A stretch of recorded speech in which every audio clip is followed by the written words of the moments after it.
नमस्ते दोस्तों। आज हम फिर आपके लिए गौतम बुद्ध की सत्य घटनाओं पर आधारित कहानियां लाए हैं। तो आइए शुरू करते हैं। नमो बुद्धाय। मेरे प्रिय साथियों, आज की स्वास्थ्य संबंधी जानकारी बहुत ही महत्वपूर्ण है।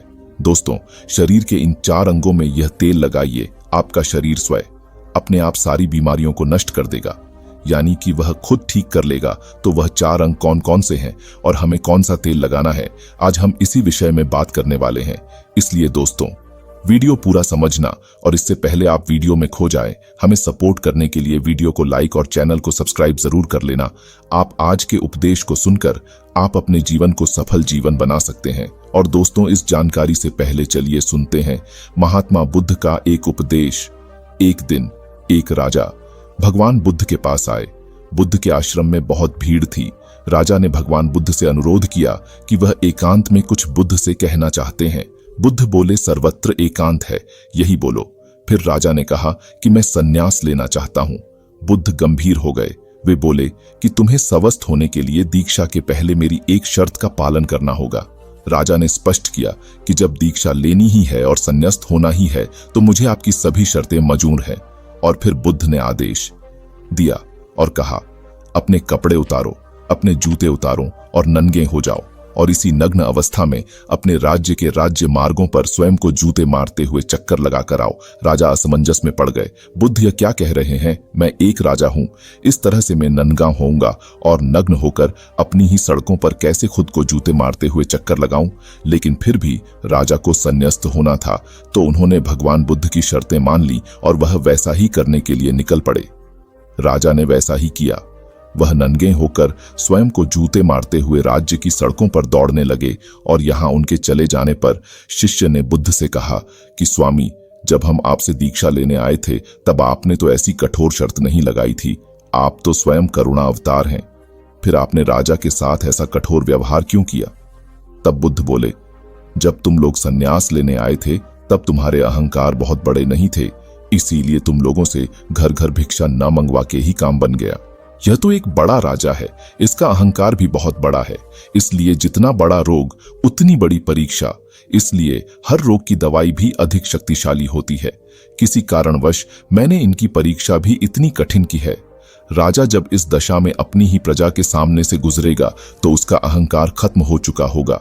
राजा ने शाम तक शर्त पूरी कर ली और बुद्ध के चरणों में आकर गिर गए और फिर बोले, अब तो मुझे आप दीक्षा देकर मुझे संन्यास्त करें। भगवान बुद्ध ने राजा के सिर पर मुकुट रखा और कहा, तुम्हें संन्यास लेने की जरूरत ही नहीं है। जाओ और कर्ता भाव छोड़कर साक्षी भाव से राज करो। अब तो तुम राजस्व हो चुके हो। देखिए दोस्तों, किस तरह से बुद्ध ने एक राजा को उपदेश दिया और राजा का जीवन धन्य हो गया। दोस्तों, ये छोटे से उपदेश से आपको क्या ज्ञान प्राप्त हुआ, कमेंट में हमें जरूर बताइएगा। चलिए अब जानते हैं स्वास्थ्य से संबंधित बहुत ही महत्वपूर्ण जानकारी। क्या आप जानते हैं कि यह हमारा शरीर किससे बना है और हमारे शरीर में कौन से 3 दोष पाए जाते हैं? हमारा शरीर 5 तत्वों से बना है और हमारा शरीर में 3 दोष पाए जाते हैं, वात दोष, पित्त दोष और कफ दोष। इसे जानना जरूरी है क्योंकि यह हर एक बीमारी का कारण होता है, क्योंकि हर एक बीमारी जड़ यही 3 दोष है। इसीलिए यह जानना जरूरी होता है। तो आपके शरीर का सबसे महत्वपूर्ण दोष यह 3 दोष है, पित्त दोष, वात दोष और कफ दोष। अगर आपके शरीर का वात दोष गड़बड़ हो गया तो 70 तरीके की बीमारी होगी। अगर आपके शरीर का पित्त दोष खराब हो गया तो आपके शरीर में 15 से 20 बीमारियां होती हैं, और यदि आपके शरीर का कफ दोष खराब हो गया तो 5 से 10 बीमारी होती है। अब इस तीनों प्रवृत्ति हमारे शरीर में कब से कब तक रहती है? जब हम जन्म से बाल्य अवस्था में रहते हैं, यानी जब हमारा जन्म होता है और 14 साल की उम्र तक हमारे शरीर में कफ प्रवृत्ति ज्यादा होती है। इस समय कफ ज्यादा बनती है, यह प्रकृति की देन है। कफ इसलिए बनता है क्योंकि हमारा शरीर बढ़ता है। कफ बनना जरूरी है क्योंकि यह कफ हमारे शरीर की बहुत ही महत्वपूर्ण बीमारी है। बस हमें यह ध्यान देना है, हमें अपने बच्चों को ऐसी कोई चीज नहीं देना है जिससे उनका कफ और बढ़ जाए, क्योंकि बच्चे उस समय कुछ नहीं जानते। माता पिता को जागरूक होना होगा। बस हमें अपने बच्चे को कुछ भी ऐसी चीज नहीं देना है जिससे उसका कफ और बढ़ जाए। कफ बनाने वाली चीजें हमें उन्हें नहीं खिलाना है। नहीं तो क्या होगा, कफ से संबंधित जो 5 से 10 बीमारी है जैसे टीबी, दमा, अस्थमा, इग्नोफिलिया, ये सारी बीमारियां इसकी वजह से होती है। ये हर माता पिता को ध्यान देना होगा। उसके बाद हम आते हैं बाल्य अवस्था से युवा अवस्था में। युवा अवस्था की आयु कितनी होती है? जब हम 15 साल से 30 साल के बीच में होते हैं। इस समय हमारा शरीर युवा अवस्था में होता है। इस समय हमारे शरीर में पित्त प्रवृत्ति सबसे ज्यादा होती है, सबसे ज्यादा पित्त बनता है। इसलिए हमें यह ध्यान देना चाहिए कि हम ऐसी कोई भी चीज ना खाएं जिससे हमारा पित्त दोष बढ़ जाए। अगर हमारे शरीर में पित्त दोष बढ़ जाएगा तो हमारे शरीर में 15 से 20 पर बीमारियां होंगी। इसके बाद आता है वृद्धावस्था, यानी 60 साल की उम्र हमारी वृद्धावस्था होती है। इस समय हमारे शरीर में वात दोष बढ़ता है और वात दोष से संबंधित 60 से 70 बीमारियां हमारे शरीर में होती हैं। तो आपको ऐसी कोई चीज नहीं खानी है जिससे वात दोष बढ़े। तो दोस्तों, ये आप समझ गए कि आपके शरीर में 3 दोष का क्या सीन है।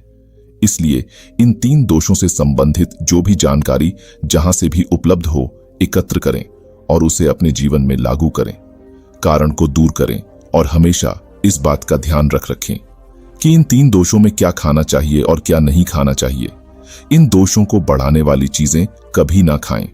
अब आप इन तीनों दोषों के बारे में जान गए हैं, तो अब जान लें कि आपका शरीर 5 तत्वों से कैसे बना है। आपका शरीर 5 तत्वों से बना है और इन 5 तत्वों में प्रोटीन, विटामिन सारे तत्व आते हैं। अब इन 5 तत्वों में और 3 दोषों में जो भी कमी आती है तभी आपका शरीर बीमार होता है, अन्यथा आपका शरीर बीमार नहीं होता। अब आप समझ गए आपका शरीर बीमार होने का क्या कारण है। जैसे कुछ लोग रोते हैं, भगवान ने हमें ये कष्ट दे दिया, भगवान ने हमें ये बीमारी दे दी, हमें अल्सर हो गया, हमें थायराइड हो गया, हमें ब्लड प्रेशर और शुगर हो गया। क्यों हो गया? भगवान ने नहीं दिया, आपने खुद पाला है। जब प्रकृति आपको खाना खाने के नियमों का पालन करने के लिए कहती है, पानी पीने के नियमों का पालन करिए, इस प्रकृति के नियम का पालन करिए, तो आप क्यों नहीं कर रहे हैं? जबकि हमारा शरीर उन्हीं तत्वों से बना है, प्राकृतिक से ही तो बना है। हमारा शरीर भी पानी से बना है, खाने से ही तो बना है, पोषक तत्वों से ही तो बना है। नियमों का आपको पालन करना होगा। अब जब यह हमारा पित्त दोष कह रहा है कि यह चीज नहीं खाइए, यह पित्त और बढ़ेगा, तो आप उसे क्यों खाते हैं? पिज्जा बर्गर आप क्यों खाते हैं? चाय आप क्यों पीते हैं? चीनी आप क्यों खाते हैं? मैदा आप क्यों खाते हैं? जब आप ये सारी चीजें खा रहे हैं तो आपके पेट में गैस तो बनेगी, आपका पाचन तंत्र बीमार पड़ेगा। तो जब आपका पाचन तंत्र बीमार होगा तो अनेक बीमारियां आपको आएगी। ये तो आप खुद कर रहे हो ना, ब्रह्मांड नहीं दे रहा है, भगवान नहीं कर रहा है, हम आप इसे खुद जाने अनजाने में कर रहे हैं। हम अपने मन को, अपनी जीभ को कंट्रोल नहीं कर पा रहे हैं। तो दोस्तों, यह सारी चीजें आप छोड़ दीजिए। अब बात करते हैं कि हमें अपने शरीर पर कौन सा तेल लगाना चाहिए, कहां पर लगाना चाहिए। इस बारे में आप समझ गए।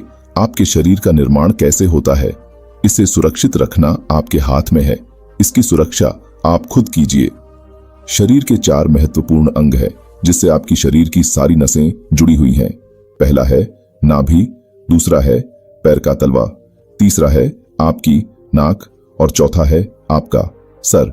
यह 4 सबसे महत्वपूर्ण अंग है और इन चारों जगह पर आपको तेल लगाना है।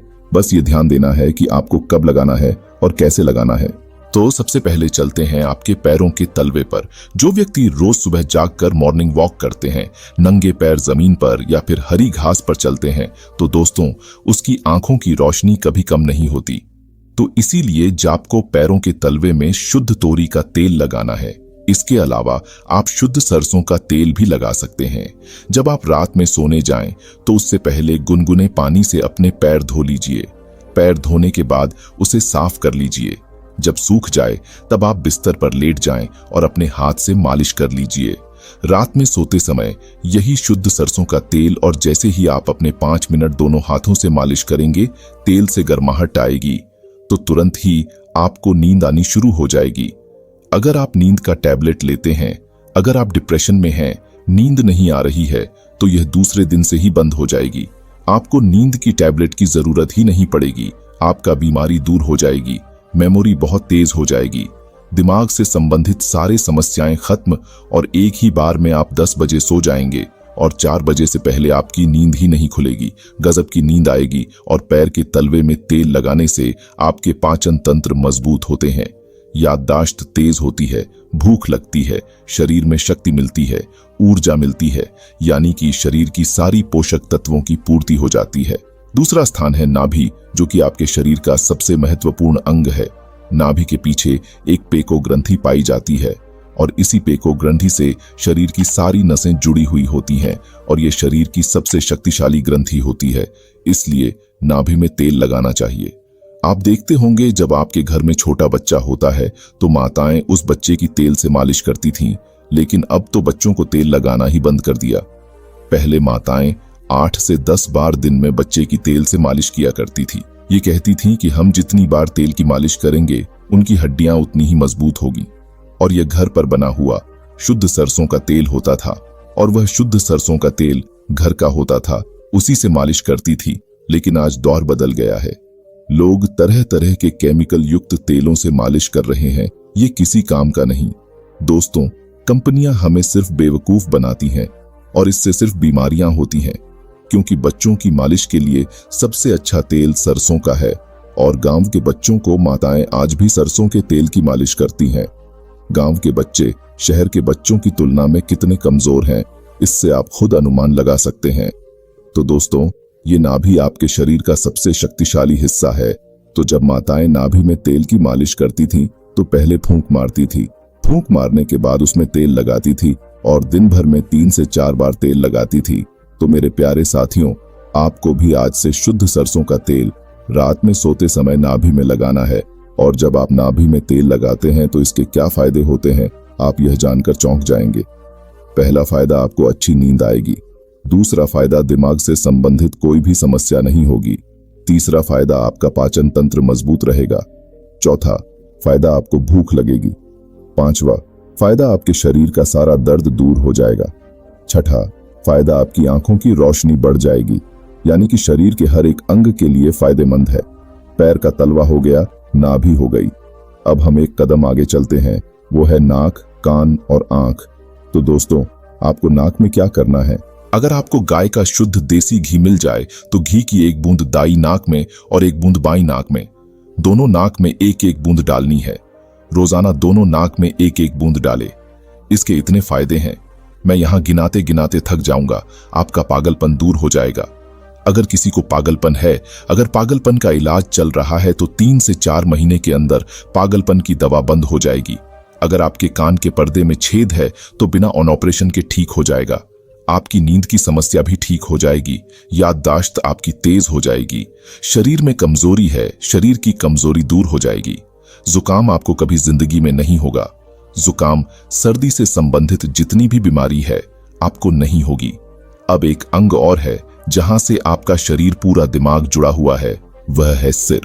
अगर गर्मी का सीजन है तो आप स्नान करते होंगे। जब स्नान करके निकले, स्नान करने के बाद जब आपके बालों का पानी सूख जाए तो आपको अपने सिर में शुद्ध सरसों का तेल लगाना है।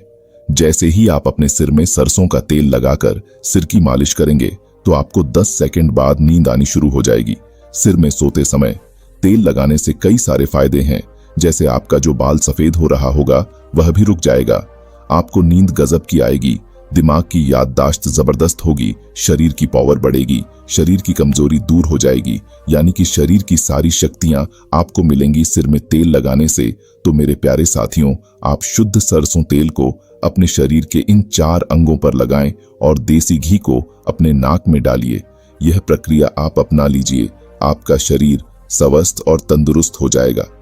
जैसे हमने कहा कि यह हमारा शरीर है, हमारा शरीर हमारे ऊपर निर्भर है। हम इसे किस तरह से रखते हैं? मान लीजिए एक कपड़ा है, आप उसे कितनी सेफ्टी से रखते हैं। खास तौर पर सफेद कपड़ा हो गया, आप उसे पहनते हैं। पहन के बाहर जाते हैं तो आप उसे बहुत बचा कर रखते हैं कि कहीं गंदे स्थान पर टेंच ना हो जाए, इसमें दाग लग जाएगा। कितना बचा के चलते हैं और फिर आते ही खूंटी में निकालकर आराम से टांग देते हैं, जिससे उसमें दाग नहीं लगता है, और फिर अगले दिन पहनते हैं और उसको ध्यान से प्रेस करते हैं। तो दोस्तों, ठीक उसी प्रकार से इस शरीर की देखभाल आप खुद कीजिए। जितनी आप इस शरीर की देखभाल करेंगे उतना ही आपका शरीर स्वस्थ व निरोग बना रहेगा। तो जैसे हमने कहा, इसका पालन करिए। आप प्राकृतिक नियम का पालन करिए। आज से अभी से आप इन 4 जगहों पर तेल लगाना शुरू कर दीजिए। तो दोस्तों, उम्मीद करता हूं आपको इस कहानी से बहुत कुछ सीखने को मिला होगा। आपको पता है कि हम अपना मुख्य भोजन रात को ही करते हैं। रात को हम भोजन खाते हैं और फिर सो जाते हैं। लेकिन मैं आपको बता दूं कि हमारे शरीर में 80% बीमारियां इसी वजह से होती हैं। आप खुद अपनी बीमारियों को आमंत्रित करते हैं और रात को पेट भरकर खाना खाना ये तो बीमारियों के लिए सोने पर सुहागा हो जाता है। इसीलिए आज हम बताएंगे कि यदि हम 1 महीने खाली पेट सो जाते हैं तो इससे हमारे शरीर पर क्या चमत्कार होंगे। आपकी 80 बीमारियां खत्म हो जाएंगी। आप डरो मत, क्योंकि मैं आपको भूखा सोने के लिए नहीं कह रहा हूं। बस सोते समय आपका पेट खाली हो जाना चाहिए। मैं बस इतना कह रहा हूं, और खाली कैसे होगा इस बारे में आपको इस स्टोरी में पता चलेगा। आप इस स्टोरी को अंत तक जरूर देखना, क्योंकि अगर आपने यह वीडियो आधे में छोड़ दिया तो आज आप एक ऐसी जानकारी से वंचित रह जाएंगे जो कि आपके पूरे जीवन को बदल सकती थी, जो आपको बीमारियों से दूर रख सकती थी। तो दोस्तों, बिना किसी देरी के शुरू करते हैं। एक बार एक गुरु, जो कि आयुर्वेद के बड़े जाता थे, वह अपने शिष्यों को उपदेश दे रहे थे। अब आपको तो पता ही है कि पहले प्राचीन समय में किताबें नहीं हुआ करती थीं। गुरु अपने सभी शिष्यों को बिना किताबों के ही ज्ञान दिया करते थे, और वह ज्ञान आज हमें किताबों में भी नहीं मिलता है। ऐसे में वह गुरु उन सभी शिष्यों को कह रहे थे कि शिष्यों, क्या आप सभी को पता है कि हम लंबे समय तक स्वस्थ कैसे रह सकते हैं? तो उनके शिष्यों ने कहा कि गुरुदेव, हमें पता नहीं है, लेकिन आप हमें इसके बारे में बताइए। तब गुरु ने कहा कि एक छोटा सा नियम है जो हमें अनेकों बीमारियों से दूर रखता है और हम लंबे समय तक जवान रह सकते हैं। जो भी व्यक्ति इस नियम का पालन करता है वह वृद्ध अवस्था में भी युवा दिखाई पड़ता है।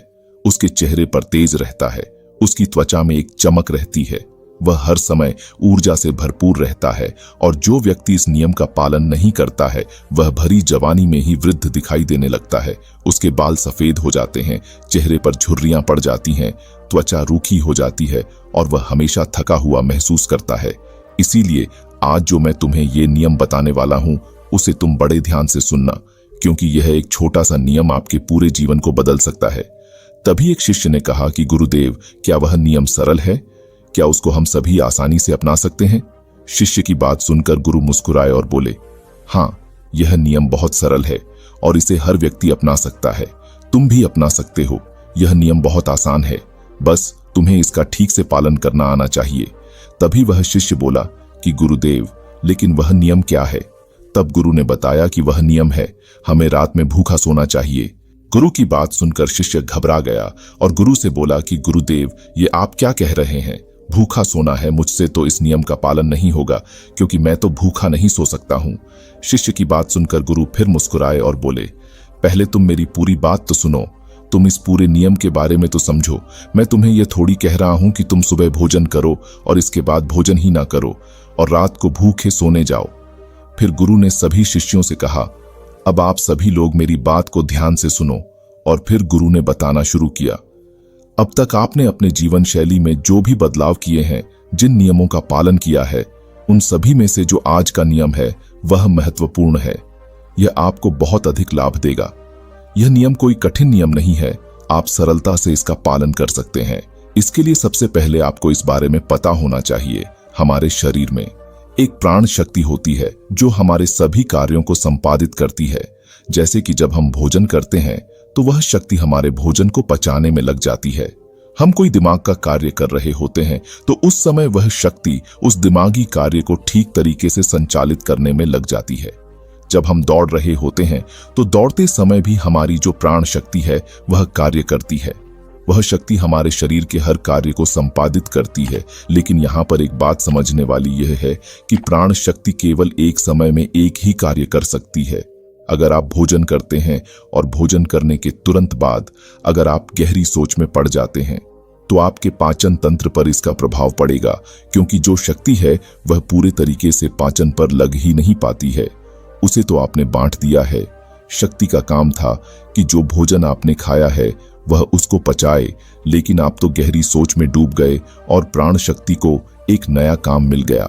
अगर आप भोजन करने के बाद कोई शारीरिक परिश्रम करना शुरू कर देते हैं या फिर तेज चलना शुरू कर देते हैं तो यह भी ठीक नहीं है, क्योंकि शक्ति जो पूरी तरह से पाचन पर लगती थी वह अब आपके तेज चलने पर खर्च हो रही है।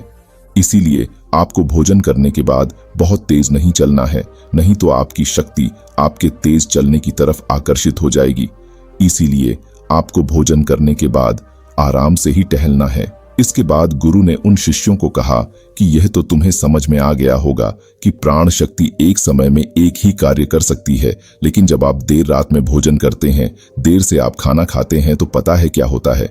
इससे हमारे शरीर पर 3 प्रभाव पड़ते हैं। अब आप सभी इन 3 प्रभावों को ठीक से समझो। पहला प्रभाव जो हमारे शरीर पर पड़ता है वह यह है कि जो आपकी जठराग्नि होती है वह सूर्य के साथ काम करती है। यानी कि जैसे जैसे सूर्य का उदय होता है तो आपकी जो पाचन अग्नि है वह बढ़नी शुरू हो जाती है। दोपहर में वह बढ़ जाती है और संध्या काल में वह थोड़ी मध्यम पड़ जाती है। इसीलिए संध्या काल में हल्का भोजन करें और यही ठीक रहता है। और आपको यह भी ध्यान रखना होता है कि आपको शाम का भोजन सूर्य अस्त होने से पहले ही कर लेना है।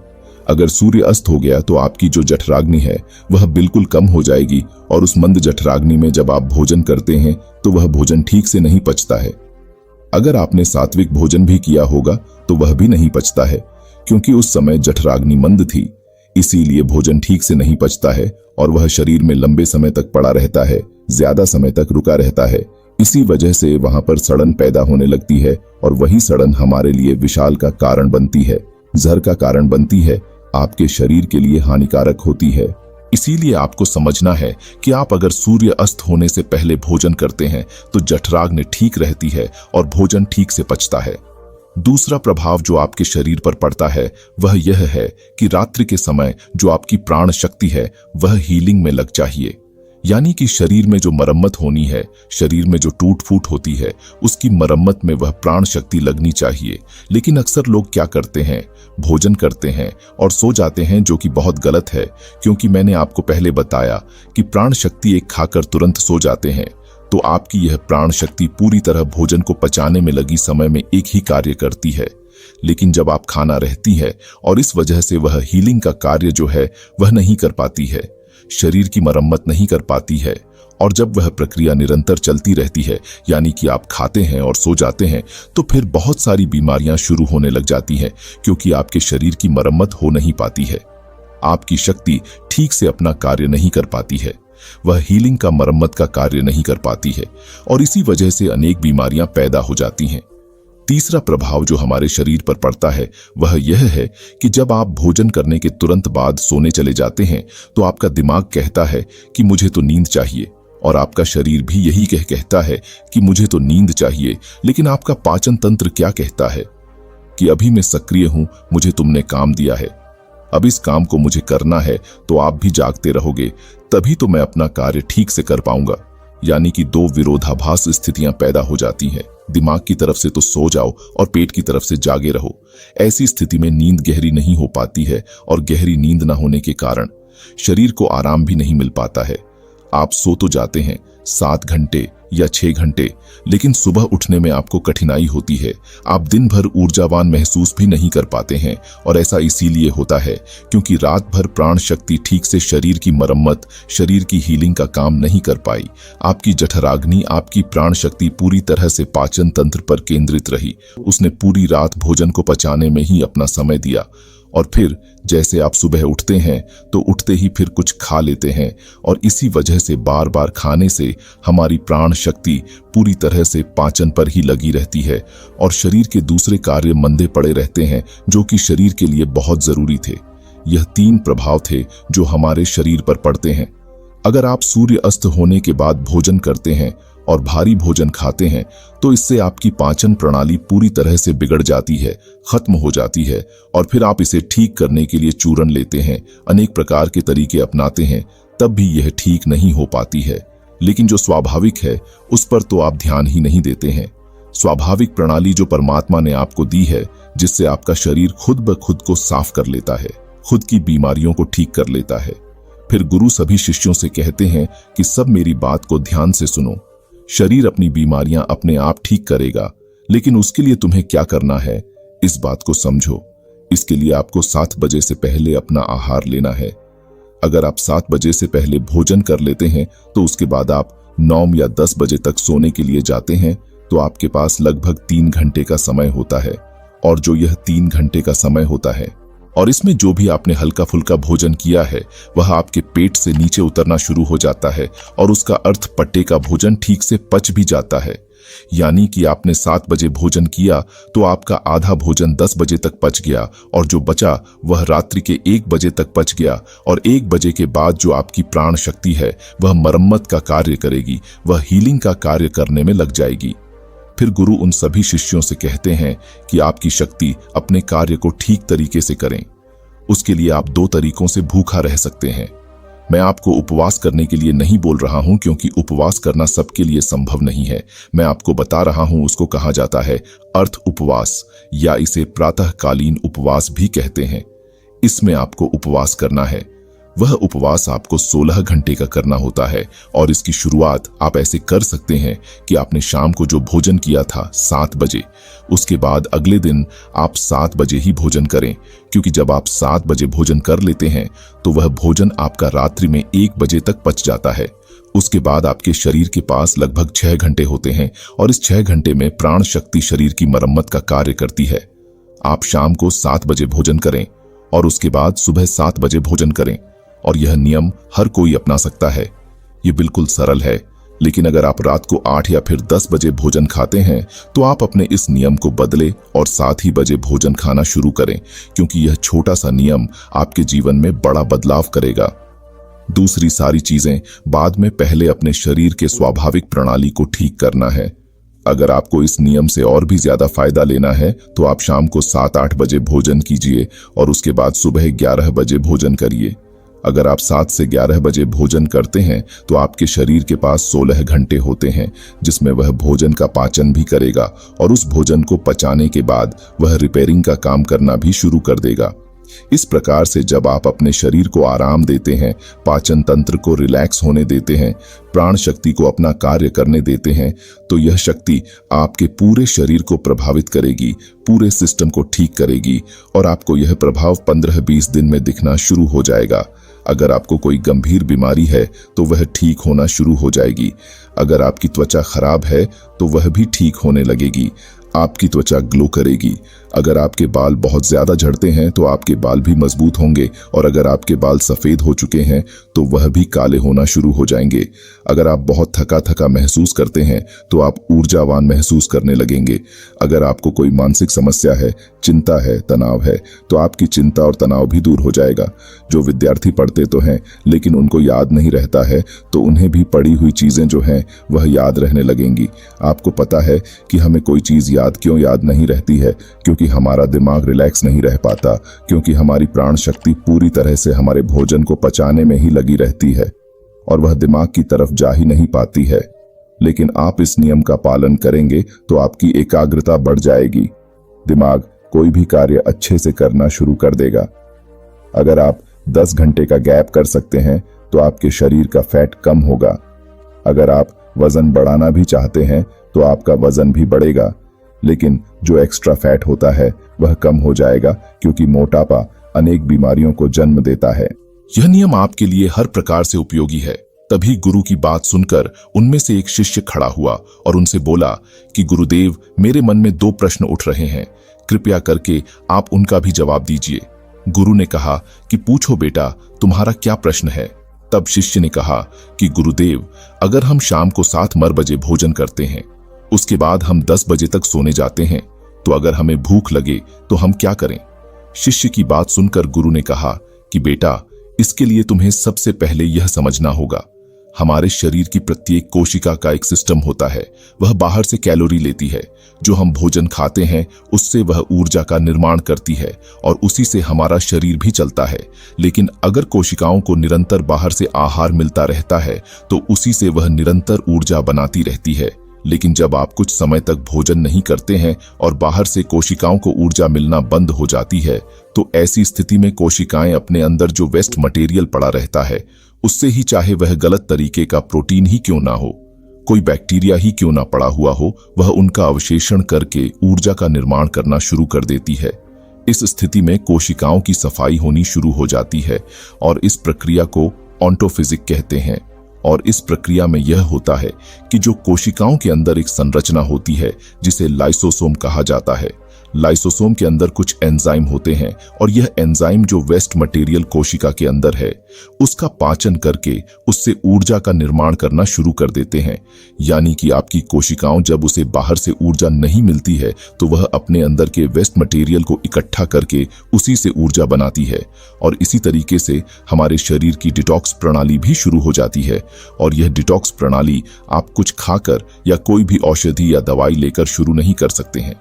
ये डिटॉक्स प्रणाली जो है वह एक ही तरीके से शुरू हो सकती है और वह यह है कि जब आप कुछ समय तक आहार नहीं लेते हैं। दिन में पूर्ण उपवास करना लोगों के लिए संभव नहीं होता है, कठिन पड़ता है, लेकिन आप इस नियम में अधिकतर समय सो ही रहे होते हैं। तो अगर आप 16 घंटे का नियम अपनाते हैं, शाम को 7 बजे भोजन करके अगले दिन 7 बजे या फिर हो सके तो 11 बजे भोजन करते हैं, तो इससे भी आपको कोई कठिनाई नहीं होगी, क्योंकि इस समय भी आप अधिकतर समय सो ही रहे होते हैं और उसके बाद आप अपने सुबह के नियम और प्रक्रिया में लगे रहते हैं, जिससे समय निकल जाता है।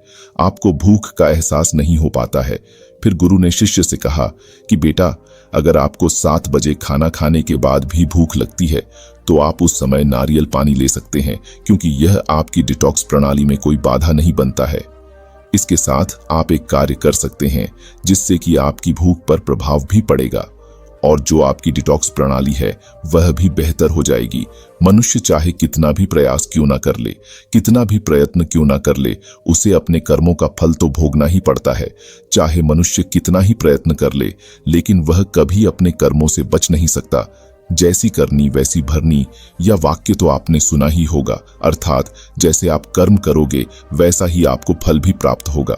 लेकिन मेरा एक प्रश्न है, क्या आप इस बात पर यकीन करते हैं कि जैसा आप कर्म करें वैसा ही आपको फल भी मिलेगा? अब आप में से अधिकतर लोगों के मन में वह प्रश्न जरूर उठ रहा होगा, क्योंकि इसमें पूछने वाली बात क्या है? यह तो सत्य ही है कि जैसे हम कर्म करेंगे वैसा ही हमें फल भी मिलेगा। लेकिन एक बार के लिए आंखें बंद करके अपने आप से यह प्रश्न कीजिए, देखिएगा कि आपको इस प्रश्न का उत्तर स्पष्टता से नहीं मिल पाएगा। कहीं ना कहीं आपके मन में एक संशय जरूर होगा कि क्या यह बात सच है या झूठ। दोस्तों, आज इस कहानी से हम समझेंगे कर्मों का खेल। आखिर अच्छे कर्मों का फल अच्छा और बुरे कर्मों का फल बुरा कैसे होता है। बहुत समय पहले की बात है, किसी गांव में एक बहुत ही ज्ञानी पंडित रहता था। दिन वह अपने बचपन के दोस्त से मिलने के लिए दूसरे गांव में जा रहा था। उसका वह दोस्त बचपन से ही गूंगा और एक पैर से अपाहिज था। उस पंडित के गांव से उसके दोस्त का घर काफी दूर था। वहां जाने के लिए बीच बीच में कई सारे छोटे छोटे गांव पड़ते थे। पंडित रास्ते में अपनी धुन में चला जा रहा था। चलते चलते उसकी मुलाकात एक व्यक्ति से होती है। रास्ते में उसे एक आदमी मिलता है जो ऐसा लगता था कि वह किसी का इंतजार कर रहा था और वह भी पंडित के साथ चलने लगता है। उस आदमी को देखकर पंडित बहुत खुश हो जाता है। उसने सोचा, चलो अच्छा हुआ, साथ साथ चलने से उसका सफर आसानी से कट जाएगा। बात की शुरुआत करने के लिए उस पंडित ने उस व्यक्ति से उसका नाम पूछा तो उसने अपना नाम धर्मराज बताया। पंडित को यह नाम कुछ अजीब सा लगता है, लेकिन उसने नाम के विषय में कुछ और पूछना उचित नहीं समझा। दोनों धीरे धीरे साथ में चल रहे थे। तभी रास्ते में एक गांव आता है। गांव का प्रवेश द्वार आते ही धर्मराज ने पंडित से कहा, तुम आगे चलो, मुझे इस गांव में एक काम है, मैं तुमसे आगे मिलता हूं। पंडित ने कहा, ठीक है। वह आगे रास्ते में चल देता है। कुछ देर बाद उस गांव में खबर फैली कि एक व्यक्ति को सांड ने अपनी सींग में फंसाकर मार दिया है। जैसे ही सांड ने उस व्यक्ति को मारा, ठीक कुछ ही देर में धर्मराज पंडित के पास आ गया और फिर दोनों चलना शुरू कर देते हैं और चलते चलते एक दूसरे गांव के द्वार पर पहुंच जाते हैं। उस गांव के बाहर एक बड़ा और विशाल मंदिर बना हुआ था। वहां पर आराम करने की सुविधा काफी बढ़िया लग रही थी। पंडित के दोस्त का घर अभी वहां से बहुत दूर था और रात भी होने वाली थी। तो पंडित ने धर्मराज से कहा, रात होने वाली है, पूरे दिन चलते चलते थक भी चुके हैं और भूख भी लग रही है, तो यहाँ पर भोजन करके यहीं पर हम विश्राम कर लेते हैं, फिर सुबह के समय आराम से आगे की यात्रा जारी करेंगे। धर्मराज ने कहा, ठीक है, मुझे इस गांव में किसी को कुछ जरूरी सामान देने जाना है, तुम भोजन करके आराम करो, मैं बाद में आकर भोजन कर लूंगा। इतना कहकर वह वहां से चला जाता है। लेकिन उसके जाने के कुछ समय बाद, कुछ ही देर बाद धुआं उठता हुआ दिखाई देता है और देखते ही देखते पूरे गांव में आग लग जाती है। पंडित ने हैरानी से सोचा कि यह धर्मराज जहां भी जाता है वहां कोई ना कोई अनहोनी जरूर हो जाती है। कुछ तो गड़बड़ है इस व्यक्ति में। लेकिन पंडित ने रात्रि में धर्मराज से कुछ भी पूछना उचित नहीं समझा। वे दोनों सो गए। सुबह होते ही दोनों फिर से अपनी यात्रा शुरू कर देते हैं। कुछ देर चलने के बाद रास्ते में फिर से एक गांव आता है। धर्मराज ने फिर पंडित से कहा, आप आगे चलिए, मुझे इस गांव में अपने मित्र से मिलने जाना है। मैं अपने दोस्त से मिलने के बाद आगे रास्ते में मिलूंगा। यह कहकर धर्मराज वहां से चला गया, लेकिन पंडित इस बार आगे नहीं गया। वहीं खड़ा होकर धर्मराज को देखता रहा कि यह कहीं जा रहा है और क्या करता है। तभी थोड़ी देर बाद लोगों की आवाज सुनाई देने लगी कि एक व्यक्ति को सांप ने काट लिया है और उसकी मृत्यु हो गई है। ठीक उसी समय धर्मराज फिर पंडित के पास पहुंच गया, लेकिन इस बार पंडित से रहा नहीं गया और उसने धर्मराज से पूछ ही लिया कि तुम जिस भी गांव में जाते हो वहां कोई ना कोई अनहोनी जरूर हो जाती है। क्या तुम मुझे बता सकते हो ऐसा क्यों हो रहा है? धर्मराज ने कहा, पंडित जी, आप तो मुझे बहुत ज्ञानी मालूम पड़े थे, इसीलिए मैं आपके साथ चलने लगा था, क्योंकि झानियों का साथ बहुत अच्छा होता है। परंतु आप अभी तक समझ नहीं पाए कि मैं कौन हूं। पंडित ने कहा, मैं समझ गया हूं, लेकिन मुझे कुछ शंका है। अगर आप ही अपना उपयुक्त परिचय दे दें तो मेरे लिए आसानी होगी। तब धर्मराज ने जवाब दिया कि मैं यमदूत हूं और यमराज की आज्ञा से उन लोगों के प्राण हरण करता हूं जिनकी उम्र पूरी हो चुकी है। हालांकि पंडित को पहले से ही इस बात की आशंका थी, फिर भी धर्मराज के मुंह से यह बातें सुनकर वह घबरा गया। लेकिन वह हिम्मत करके पूछता है कि अगर तुम सच में यमदूत हो तो मुझे बताओ, अगली मृत्यु किसकी है? धर्मराज ने जवाब दिया, अगली मृत्यु तुम्हारे उसी मित्र की है जिससे तुम मिलने जा रहे हो, और उसकी मृत्यु का कारण भी तुम ही बनोगे। ये बात सुनकर पंडित सहम गया और सोच में पड़ गया कि अगर सच में यह धर्मराज पमदूत हुआ तो उसकी बात भी सच होगी और उसके कारण मेरे बचपन के सबसे अच्छे मित्र की मृत्यु हो जाएगी। तो सबसे अच्छा तो यही होगा कि मैं अपने मित्र से मिलने ही ना जाऊं। कम से कम मैं उसकी मृत्यु का कारण तो नहीं बनूंगा। धर्मराज ने मुस्कुराते हुए कहा, तुम जो सोच रहे हो वह सब मुझे पता है, मगर तुम्हारे अपने मित्र से मिलने ना जाने से नियति नहीं बदल जाएगी। तुम्हारे मित्र की मृत्यु तो निश्चित है और वह अगले कुछ ही पलों में घटित होने वाली है। महाकाल के मुंह से ऐसी बातें सुनकर पंडित को झटका लगा, क्योंकि महाकाल ने पंडित के मन की बातें पढ़ ली थीं, जो कि एक सामान्य व्यक्ति के लिए संभव नहीं है। अब पंडित को विश्वास हो गया कि यह धर्मराज सचमुच में यमदूत ही है।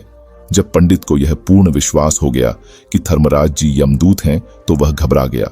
वह अपने मित्र की मृत्यु का कारण नहीं बनना चाहता था, इसलिए वह पलटकर अपने गांव की तरफ वापस जाने लगा। लेकिन जैसे ही पंडित वापस जाने के लिए मुड़ा, उसने देखा कि उसका मित्र तेजी से उसकी तरफ चला आ रहा है, जो कि पंडित को देखकर अत्यंत प्रसन्न दिखाई पड़ रहा था। अपने मित्र के आने की गति को देखकर पंडित को ऐसा लगा कि जैसे उसका मित्र काफी देर से उसका ही पीछा कर रहा है, लेकिन वह बचपन से ही गूंगा था और एक पैर से लंगड़ा भी था। इसीलिए ना तो वह पंडित को आवाज देकर पाया था और ना ही उस तक पहुंच पा रहा था। लेकिन जैसे ही वह पंडित के पास पहुंचा, अचानक ही जमीन पर गिर पड़ी और तुरंत ही उसकी मृत्यु हो गई। पंडित हक्का बक्का होकर धर्मराज की ओर देखने लगा, जैसे कि वह पूछना चाह रहा हो कि आखिर क्या हुआ। धर्मराज पंडित के मन में उठ रहे प्रश्नों को समझ गया और बोला, तुम्हारे मित्र ने पिछले गांव में ही तुम्हें देख लिया था और वे वहीं से ही तुम्हारा पीछा कर रहा था, लेकिन गूंगा और लंगड़ा होने की वजह से वह तुम तक नहीं पहुंच पाया।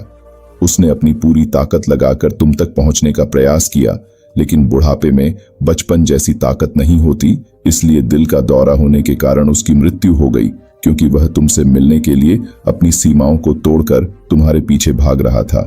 इसलिए अपने मित्र की मृत्यु का कारण भी तुम ही कहलाओगे। अब पंडित को पूर्णतः विश्वास हो गया था कि धर्मराज एक यमदूत है और उसका कार्य जीवों के प्राण हरना है। लेकिन पंडित एक ज्ञानी व्यक्ति था। वह यह भी जानता था कि मृत्यु पर किसी का वश नहीं है, सबको एक न एक दिन मरना ही है। यही सोचकर उसने अपने आप को संभाल लिया। लेकिन अचानक ही पंडित के मन में अपनी मृत्यु के बारे में जानने की इच्छा हुई, इसलिए उसने धर्मराज से पूछा कि जब मृत्यु मेरे दोस्त की होनी थी तो तुम शुरू से ही मेरे साथ क्यों चल रहे थे? यह प्रश्न सुनकर धर्मराज जोर से हंसा और बोला, मैं तो हर पल हर क्षण सभी के साथ चलता हूं, किंतु लोग पहचान नहीं पाते, क्योंकि लोगों के पास अपनी समस्याओं के अलावा किसी और व्यक्ति, वस्तु या घटना के बारे में सोचने, समझने या उसे देखने का समय ही नहीं होता। पंडित ने कहा, तो क्या तुम ये बता सकते हो कि मेरी मृत्यु कब, कहां और कैसे होगी? महाकाल ने कहा, हालांकि किसी भी सामान्य जीव के लिए अपनी मृत्यु के बारे में जानना ठीक नहीं है, क्योंकि कोई भी जीव हो या जानकर, वह अपनी मृत्यु के बारे में जानकर बहुत दुखी हो जाता है।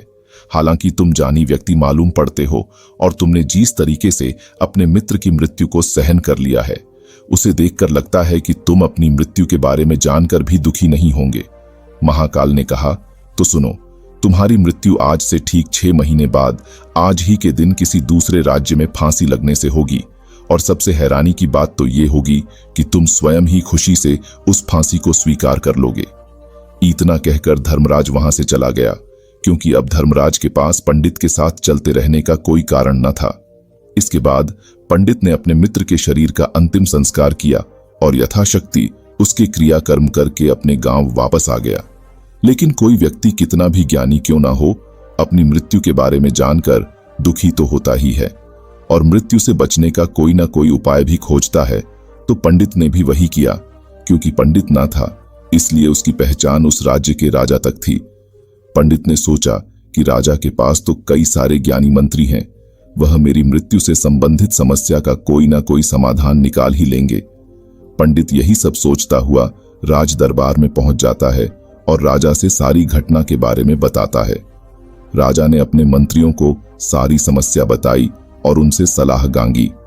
अंत में सभी ने विचार विमर्श करके कहा, अगर पंडित की बात सही है तो उसकी मृत्यु भी 6 महीने बाद ही होगी, लेकिन मृत्यु तो तब होगी जब वह किसी दूसरे राज्य में जाएगा।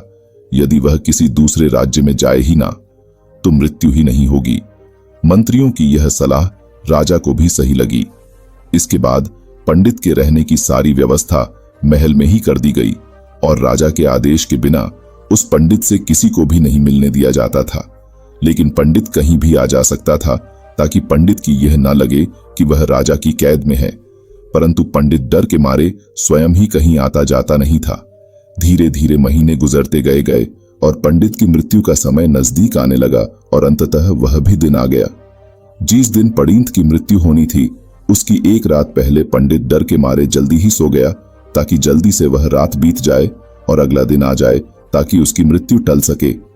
सोचकर वह जल्दी सो जाता है, लेकिन पंडित को नींद में चलने की बीमारी थी, और अपनी इस बीमारी के बारे में वह स्वयं ही नहीं जानता था। तो फिर राजा, मंत्री या किसी वैद्य को इसके बारे में बताने का कोई प्रश्न ही नहीं उठता। पंडित अपनी मृत्यु को लेकर बहुत चिंतित था। वह पिछले कई दिनों से ठीक है, सो भी नहीं पा रहा था, और नींद में चलने की बीमारी भी तभी होती है जब व्यक्ति ठीक से सो नहीं पा रहा हो। तो उस रात भी पंडित को नींद में चलने का दौरा पड़ा। वह उठा और महल से निकलकर अस्तबल में गया। क्योंकि पंडित राजा का खास मेहमान था, इसलिए किसी भी पहरेदार ने उसे नहीं रोका और न ही किसी तरह की कोई पूछताछ की। अस्तबल में पहुंचकर वह सबसे तेज चलने वाले घोड़े की पीठ पर सवार होकर नींद में ही अपने राज्य की सीमा से बाहर दूसरे पड़ोसी राज्य में चला गया। इतना ही नहीं, वह दूसरे राज्य के राजा के महल में पहुंच गया। उस महल के पहरेदार ने भी उसे नहीं रोका और ना ही कोई पूछताछ की। सभी लोग रात्रि का अंतिम प्रहार होने के कारण गहरी नींद में थे। वह पंडित सीधे राजा के सैन्य कक्ष में पहुंचा, जहां राजा और रानी सो रहे थे। वह पंडित वहीं जाकर सो गया। सुबह हुई तो राजा ने पंडित को रानी के बगल में सोया हुआ देखा तो राजा बहुत क्रोधित हो गया। राजा ने पंडित को कैद करने का आदेश दे दिया। पंडित गिरफ्तार हो गया, लेकिन पंडित तो बहुचक्का था। उसे तो कुछ समझ नहीं आ रहा था कि आखिर वह दूसरे राज्य में और राजा के सैन्य कक्ष में कैसे पहुंचा, लेकिन वहां उसकी यह सब सुनने वाला कोई नहीं था। अगली सुबह राजा ने पंडित को दरबार में पेश करने का आदेश दिया। कुछ देर बाद उस पंडित को दरबार में लाया गया। पंडित को देखते ही राजा इतना बबूला हो गया कि उसे फांसी पर चढ़ा देने का हुक्म सुना दिया। फांसी की सजा सुनकर पंडित कांप गया, लेकिन फिर भी थोड़ी सी हिम्मत जुटाकर राजा से बोला, महाराज, मैं नहीं जानता कि मैं राजमहल तक कैसे पहुंचा। मैं यह भी नहीं जानता हूं कि आपके सैन्य कक्ष तक मैं कैसे आया और आपके महल के किसी पहरेदार या सैनिक ने मुझे रोका क्यों नहीं। लेकिन मैं इतना जरूर जानता हूं कि आज मेरी मृत्यु होनी थी और वह होनी भी जा रही है। राजा को यह बात थोड़ी अजीब लगी। उसने पंडित से पूछा, तुम्हें कैसे पता कि आज तुम्हारी मृत्यु होनी है? राजा के इस प्रश्न के जवाब में पंडित ने पिछले 6 महीने का सारा वाक्य राजा को सुना दिया और बोला, महाराज, मेरा क्या? किसी भी सामान्य व्यक्ति में इतना साहस नहीं कि वह राजा के सैन्य कक्ष में राजा की उपस्थिति में रानी के साथ सो जाए। राजा की पंडित की बात में थोड़ा तर्क दिखाई पड़ा, परंतु उसने सोचा कि यह मृत्यु से बचने के लिए धर्मराज और उसके द्वारा अपने मृत्यु की भविष्यवाणी की कहानी बना रहा है। इसलिए राजा ने पंडित से कहा, यदि तुम्हारी बात सत्य है और आज यह तुम्हारी मृत्यु का दिन है, जैसा कि यमदू धर्मराज ने तुमसे कहा था, तो आज तुम्हारी मृत्यु का कारण मैं नहीं बनूंगा। लेकिन यदि तुम्हारी बात झूठी निकली तो निश्चित ही आज तुम्हारी मृत्यु का दिन होगा ना, क्योंकि जिस राज्य से पंडित आया था उस राज्य का राजा इस राजा का मित्र था। इसलिए इस राजा ने तुरंत अपने 2 सैनिकों को पड़ोसी राजा के पास भेजकर पंडित की बात की, सत्यता का प्रमाण मांगा। भेजे गए सैनिक शाम तक लौटे और उन्होंने राजा को बताया कि महाराज, पंडित जो कुछ भी कह रहा है वह सब सत्य है। पड़ोसी राज्य के राजा ने पिछले 6 महीने से पंडित के रहने की सारी व्यवस्था अपने ही महल में कर रखी थी। पंडित राजा का खास मेहमान था। कल शाम राजा आखिरी बार पंडित से उसके कक्ष में मिले थे और उसके बाद यह इस राज्य में कैसे पहुंच गया, इसकी जानकारी किसी को भी नहीं है। इसीलिए उस राज्य के राजा के अनुसार पंडित को फांसी की सजा देना ठीक नहीं है। लेकिन राजा के सामने एक नई समस्या थी, क्योंकि उसने बिना पूरी बात जाने ही पंडित को फांसी की सजा सुना दी थी। इससे आपके कथन का भी मान रह जाएगा और कच्चे सूत के धागे से पंडित को फांसी भी नहीं लगेंगी और उसके प्राण भी बच जाएंगे। राजा को मंत्रियों का यह सुझाव पसंद आया और उसने ऐसा ही करने का आदेश दे दिया। पंडित के लिए कच्चे सूत के धागे से फांसी का फंदा बनाया गया और नियम के अनुसार पंडित को फांसी पर चढ़ाया जाने लगा। सभी लोग बहुत खुश थे कि ना तो पंडित मरेगा और ना ही राजा का वचन खाली जाएगा। पंडित को भी पूर्ण विश्वास था, यह सूत के धागे से तो उसकी मृत्यु हो ही नहीं सकती। पंडित उस पर चढ़ने के लिए तैयार हो गया, जैसा कि धर्मराज ने भविष्यवाणी की थी कि तुम खुद ही अपनी फांसी को स्वीकार करो। लेकिन जैसे ही पंडित को फांसी दी गई, सूत का धागा तो टूट गया, लेकिन टूटने से पहले उसने अपना काम कर दिया था। पंडित के गले की एक नस सूत के धागे के झटके से कट चुकी थी और पंडित जमीन पर पड़ा तड़प रहा था। उस पल उसके गले से खून की फुहार निकल रही थी और देखते ही देखते पंडित का शरीर पूरी तरह से शांत हो गया। सभी लोग आश्चर्यचकित थे और पंडित को मरता हुआ देख रहे थे। किसी को विश्वास नहीं हो रहा था कि कच्चे सूत के धागे से भी किसी इंसान की मृत्यु हो सकती है। लेकिन घटना तो घट चुकी थी, नियति ने अपना काम कर दिया था और धर्मराज की भविष्यवाणी सच हो चुकी थी। दोस्तों, श्रीमद् भागवत गीता में भगवान श्री कृष्ण ने कहा है, जो होना होता है वह होकर ही रहता है। हम चाहे कितनी ही सावधानी बरतें, कितना ही उपाय कर लें, लेकिन घटना और घटना की पूरी प्रणाली पहले से ही तय होती है, जिसे हम थोड़ा सा भी इधर उधर नहीं कर सकते हैं। दोस्तों, शायद इसीलिए भगवान ने हमें भविष्य जानने की क्षमता नहीं दी है। महात्मा बुद्ध का उपदेश। दाता दाता चले गए, रह गए अब कंजूस। दान मान समझे नहीं, लड़ने को तजबूत। एक बार प्रदेश में अकाल पड़ा। यह देखकर गौतम बुद्ध को बड़ा दुख हुआ। उन्होंने लोगों से कहा कि बहुत से लोग अन्न और वस्त्र के लिए तरस रहे हैं। उनकी सहायता करना हर मनुष्य का धर्म है। आप लोगों से जो कुछ बने वह दान करें। बुद्ध का उपदेश सुनकर सब लोग बिना दिए अपने अपने घर चले गए। एक गरीब व्यक्ति बैठा ही रहा। उसने सोचा कि मेरे पास तो ये वस्त्र हैं, अगर मैं इन्हें उतार कर दे दूंगा तो नंगा हो जाऊंगा। उसने फिर से सोचा कि मनुष्य बिना वस्त्र के पैदा होता है और बिना वस्त्र के ही चला जाता है। न जाने कितने साधु सन्यासी बिना वस्त्र के रहते हैं, फिर मैं बिना वस्त्र के क्यों नहीं रह सकता। उसने अपने वस्त्र उतार कर बुद्ध को दे दिए। भगवान बुद्ध ने उसे आशीर्वाद दिया। वह प्रसन्न होकर घर की ओर चल पड़ा। वह खुशी से चिल्लाकर कह रहा था, मैंने अपने आधे मन को जीत लिया है। तभी सामने से राजा की सवारी आ रही थी। उस गरीब की बात सुनकर राजा ने उसे अपने पास बुलाया और पूछा कि तुमने आधे मन को कैसे जीता है। उस गरीब ने कहा कि भगवान बुद्ध दुखियों के लिए दान मांग रहे थे। यह सुनकर मैंने अपने वस्त्र उतार दिए।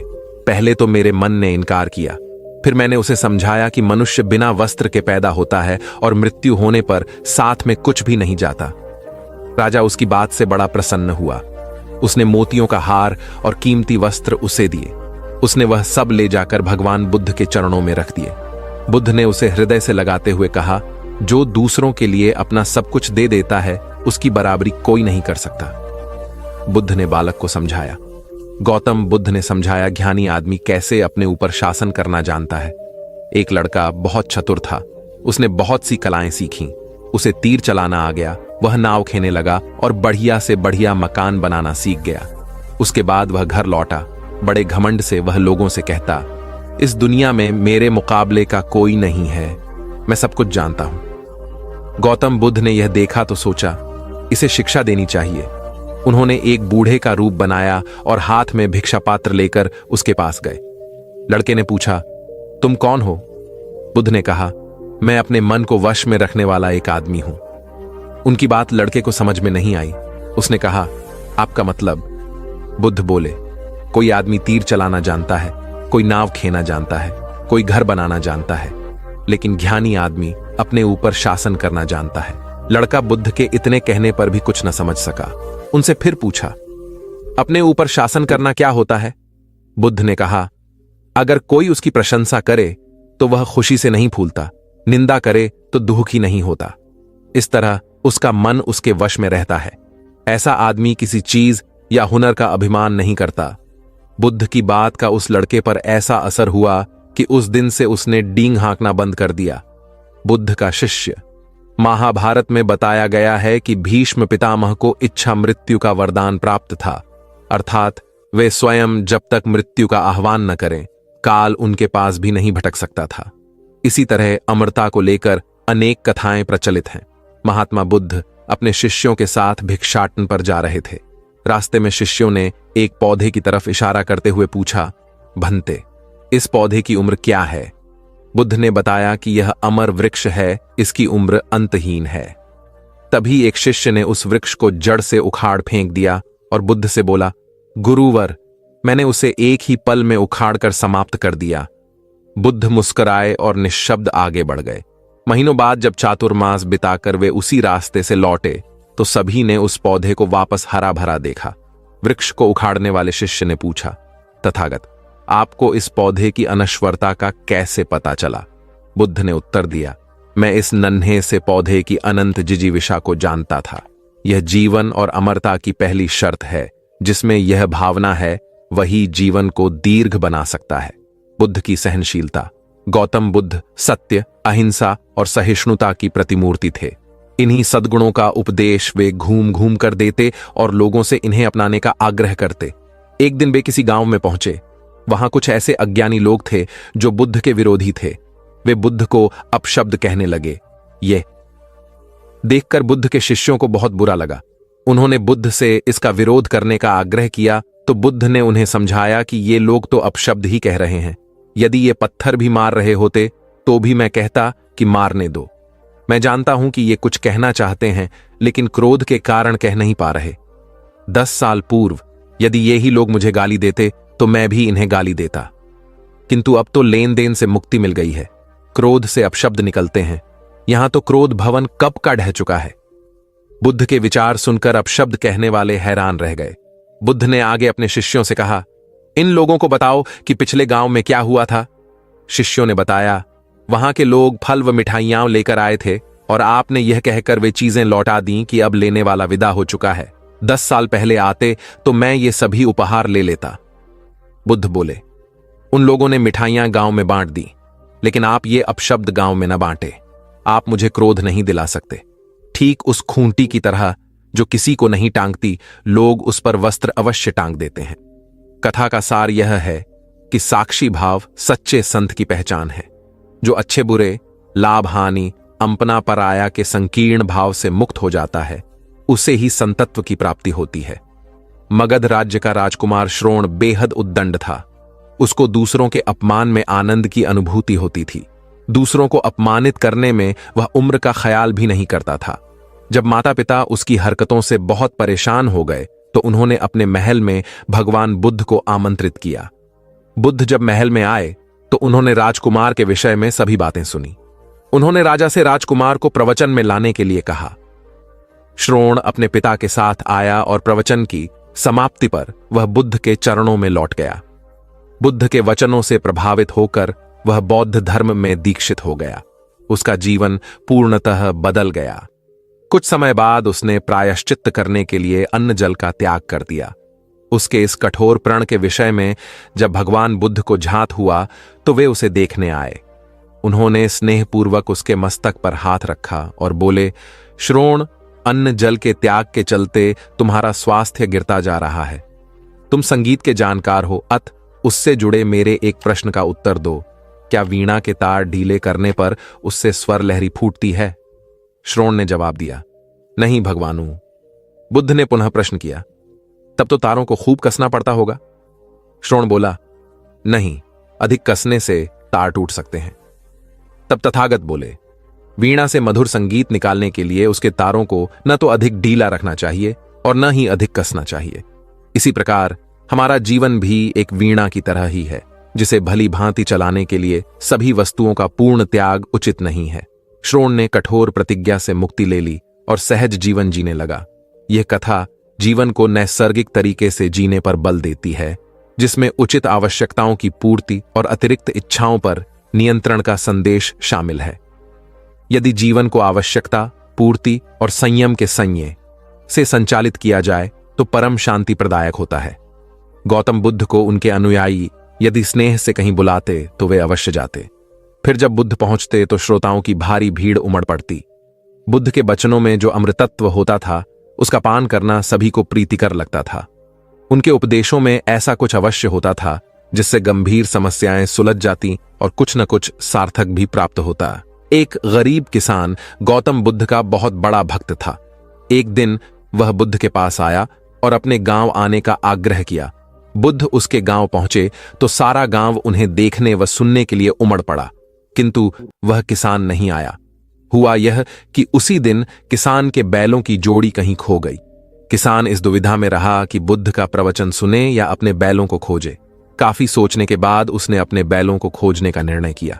घंटों भटकने के बाद बैल मिले। थका हारा किसान घर आया और भोजन कर सो गया।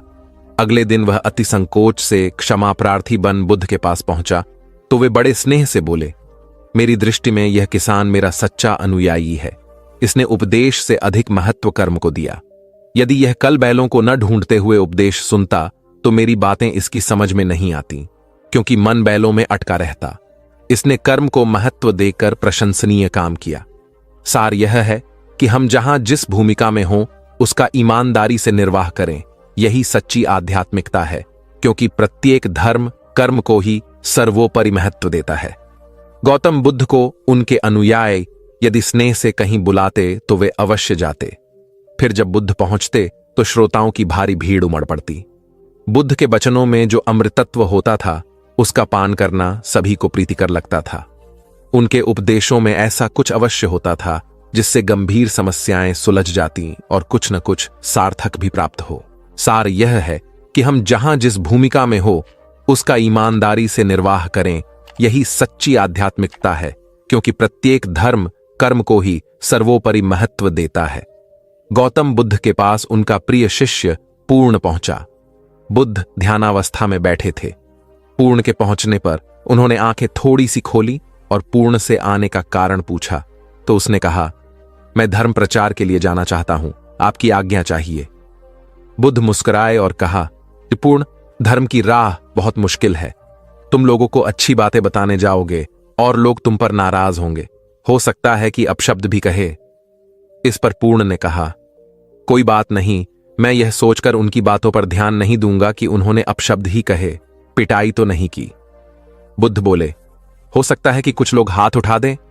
पूर्ण ने कहा, तब मैं यह सोचकर उन्हें क्षमा कर दूंगा कि उन्होंने मुझ पर शस्त्रों से प्रहार तो नहीं किया। बुद्ध फिर बोले, हे पूर्ण, हो सकता है कि कुछ लोग तुम पर शस्त्रों का भी उपयोग करें। पूर्ण ने उत्तर दिया, तब मैं यह सोचकर उनके प्रति कोई प्रतिकार की भावना नहीं रखूंगा कि उन्होंने मुझे मारा, पर जान से तो नहीं मार डाला, मुझे जीवित छोड़ दिया। बुद्ध ने फिर कहा, और यदि तुम्हारे प्राण ही ले लिए तब? पूर्ण ने तत्क्षण सिर झुकाकर कहा, तब मैं उनका आभारी रहूंगा कि उन्होंने धर्म के मार्ग पर मेरे प्राणों का उत्सर्ग करने में मेरी सहायता की। मैं उनके प्रति कृतज्ञ रहूंगा।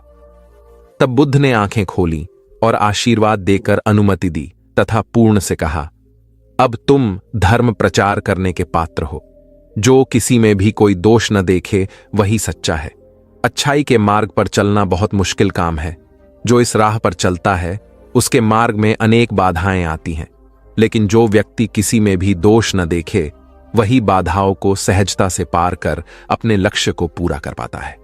एक बार गौतम बुद्ध जब वन से गुजर रहे थे, तब एक राक्षसी हाथ में तलवार लेकर प्रकट हुई और कहा, अरे बुद्ध, आज तुम्हारे प्रेम को मेरी घृणा के सामने झुकना ही पड़ेगा। आज तुम्हारे जीवन का अंतिम दिन है। बुद्ध ने मुस्कुराते हुए उत्तर दिया, मैं घृणा, उपहास और द्वेष के आगे नतमस्तक नहीं होऊंगा। मैं निंदा, प्रशंसा अथवा उपहास किसी से भी प्रभावित नहीं होता। तुम मुझसे इतनी घृणा करती हो, पर मैं तो तुमसे भी प्रेम करता हूं। राक्षसी ने पूछा, तुम मुझसे प्रेम क्यों करते हो? बुद्ध बोले, मैं तुम्हें मां का रूप देख रहा हूं और मां तो प्रेम का रूप होती है, उसमें हिंसा हो ही नहीं सकती। इतना सुनते ही राक्षसी के हाथ से तलवार गिर पड़ी। हे बुद्ध, तुम धन्य हो। इतना कहते ही बहदेवी में बदल गई और अंतर्धान हो गई। दरअसल जो लोग दूसरों से द्वेष करते हैं, अंत में एक दिन घृणा उन्हें नष्ट कर देती है। घृणा से घिरे हुए लोगों को एक दिन घृणा ले डूबती है। प्रेम सत्य के आवरण से ढका होता है। सत्य से जुड़ा हुआ व्यक्ति सदैव आनंद में जीता है। सत्य को केवल अपने तक सीमित मत रखो, उसे अपने कर्मों में ढालना होगा। सत्य रूपी गुलाब की खुशबू है कर्म। अपने कर्म को प्रेम और सत्य में डुबो कर करो। प्रेम और सत्य मनुष्य को विकास की ओर ले जाते हैं। ध्यान रहे कि ये दोनों मार्ग ईश्वर की ओर जाते हैं। इस मार्ग पर चलने वाले सहज में ही आनंद और शांति को पा लेते हैं। गौतम बुद्ध भ्रमण करते हुए वैशाली नगर के वन विहार में पहुंचे। उनके आगमन का समाचार पूरे नगर में फैल गया। कुछ ही समय में मानो पूरा नगर उनके दर्शन के लिए उमड़ पड़ा। बड़े व्यापारी, शिक्षाविद, समाज सेवी, अधिकारी और राज परिवार से जुड़े कई वरिष्ठ भी वहां पहुंचे। सभी की भावना थी कि तथागत बुद्ध अपने शिष्यों सहित उनके निवास पर पहुंचे एवं भोज का आमंत्रण स्वीकारें।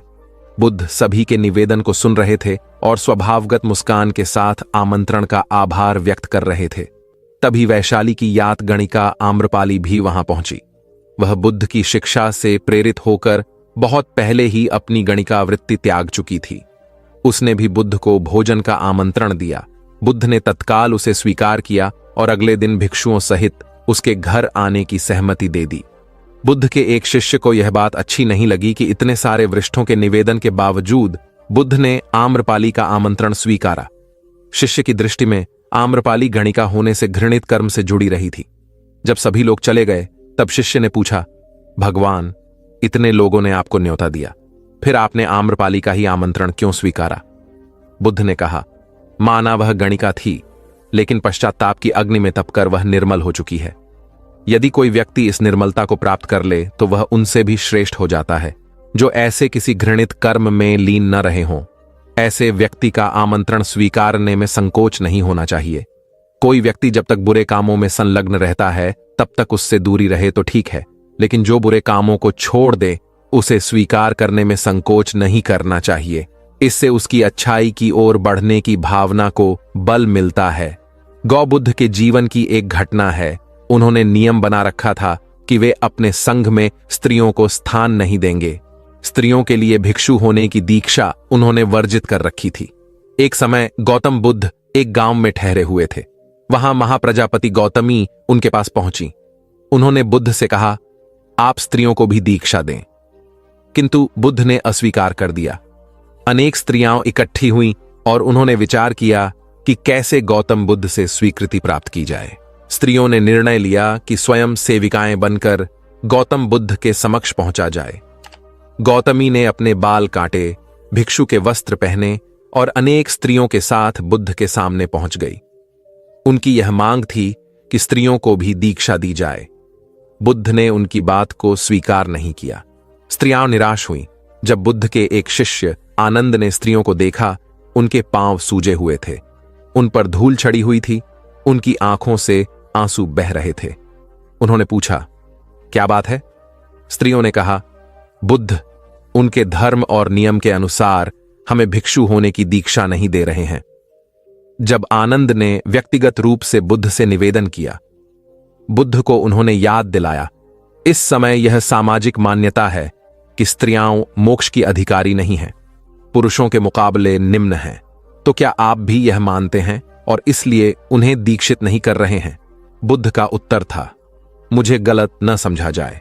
मेरी मान्यता है कि पुरुष की तरह ही स्त्री भी निर्वाण प्राप्त कर सकती है, लेकिन मैं कुछ व्यावहारिक कारणों से स्त्रियों को संघ में शामिल करने और दीक्षा देने की स्वीकृति प्रदान नहीं कर रहा हूं।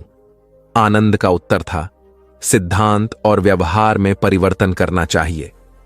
बुद्ध को बात जच गई और उन्होंने यह घोषणा की, जो स्त्रियां भिक्षु होना चाहेंगी उन्हें कुछ नियमों का पालन करना होगा। स्त्रियों ने स्वीकार किया और तब से स्त्रियां भी बौद्ध बनने लगीं। दोस्तों, जाने अनजाने में हम कुछ ऐसी गलतियां कर देते हैं जिसका पछतावा हमें बाद में होता है। हमें जब अपनी गलती का एहसास होता है तब बहुत देर हो जाती है, तब तक हम बर्बाद हो चुके होते हैं। तो आखिर वो जीवन में कौन कौन सी गलतियां हैं जिसके बारे में हमें पता नहीं है, जो हमें बर्बाद कर रही है? आइए आज इस कहानी में यही बात करते हैं कि इंसान की कौन कौन सी गलतियां हैं जो उन्हें बर्बाद कर देती है। अपनी बर्बादी के कारण अगर हम पता कर लें तो हमारा जीवन सुखमय बन सकता है। बहुत समय पहले की बात है, एक नगर में एक धनी सेठ रहा करता था। उस सेठ के पास सभी तरह की सुख सुविधाएं थीं, लेकिन उसकी कोई संतान नहीं थी। संतान के दुख में वह हमेशा चिंतित रहता था। फिर एक दिन उसे पता चलता है कि उसकी पत्नी गर्भवती है। वह बहुत प्रसन्न हो जाता है। फिर उसने अपनी पत्नी का खूब ख्याल रखा। ऐसे में एक दिन उसके घर पर एक पुत्र का जन्म होता है। सेठ पुत्र के जन्म पर बहुत ही प्रसन्न था। उसने पूरे नगर में मिठाई बंटवाई और उसकी खुशी का कोई ठिकाना न था। देखते ही देखते उसका पुत्र बड़ा हो गया और सेठ ने अपने पुत्र को गुरुकुल भेजने का निर्णय किया ताकि वो पर लिखकर एक विद्वान बन सके। अभी उसके पुत्र की उम्र ज्यादा नहीं हुई थी, लेकिन उसने छोटी ही उम्र में अपने पुत्र को गुरुकुल भेज दिया। गुरुकुल में वो बालक अच्छे से शिक्षा ग्रहण करता, अपने गुरु की सभी आज्ञाओं का पालन करता। ऐसे में वह बालक वहां का सबसे होनहार विद्यार्थी बन गया। गुरुकुल में उस बालक ने सारे वेद, पुराण और शास्त्रों का अध्ययन किया और बहुत बड़ा विद्वान बन गया। गुरु भी उस बालक से बहुत ही प्रसन्न थे कि उसने छोटी सी ही उम्र में सारा ज्ञान अर्जित कर लिया। लेकिन वो कहते हैं, न समय कब बदल जाए किसी को पता नहीं रहता है। ऐसे ही एक दिन किसी प्राकृतिक आपदा की वजह से उसके माता पिता की मृत्यु हो गई, और जब उसके माता पिता की मृत्यु हुई तब तक उस बालक की शिक्षा पूर्ण नहीं हुई थी। और जब उस बालक ने इस खबर को सुना कि उसके माता पिता इस दुनिया में नहीं रहे और उनका सब कुछ बर्बाद हो चुका है, तो उस बालक का इस सांसारिक मोह माया से मन उठ गया। उसके बाद उस बालक ने निश्चय किया कि वो गुरुकुल से शिक्षा पूर्ण करने के बाद अपना संपूर्ण जीवन लोगों की भलाई में व्यतीत कर देगा। और जब उस बालक की शिक्षा पूर्ण हो गई, उसके बाद वो बालक सन्यासी बन गया और वह सांसारिक वस्तुओं से दूर हिमालय की जंगल में चला गया। वन में जाकर उसने लंबे समय तक तपस्या की। तपस्या पूर्ण करने के बाद उस सन्यासी ने लोगों को शिक्षा देना प्रारंभ कर दिया। समय के साथ साथ उस सन्यासी की चर्चा चारों तरफ होने लगी और दूर दूर से लोग उसके पास शिक्षा ग्रहण करने आने लगे। और बहुत से लोग उसके पास अपनी समस्याओं का समाधान खोजने के लिए भी आने लगे। सन्यासी सभी लोगों की समस्याएं बड़ी आसानी से सुलझा देता, जिस वजह से वो पूरे राज्य में मशहूर हो गया था। लेकिन जिस नगर में वो रहता था, उस नगर का राजा एक क्रूर व्यक्ति था। जब राजा को उस सन्यासी के बारे में पता चला तो उस राजा ने उससे मिलने का निश्चय किया। अगली सुबह राजा अपने महल से निकलकर उस सन्यासी से मिलने के लिए निकल गया और फिर सन्यासी के कुटिया के बाहर पहुंच गया।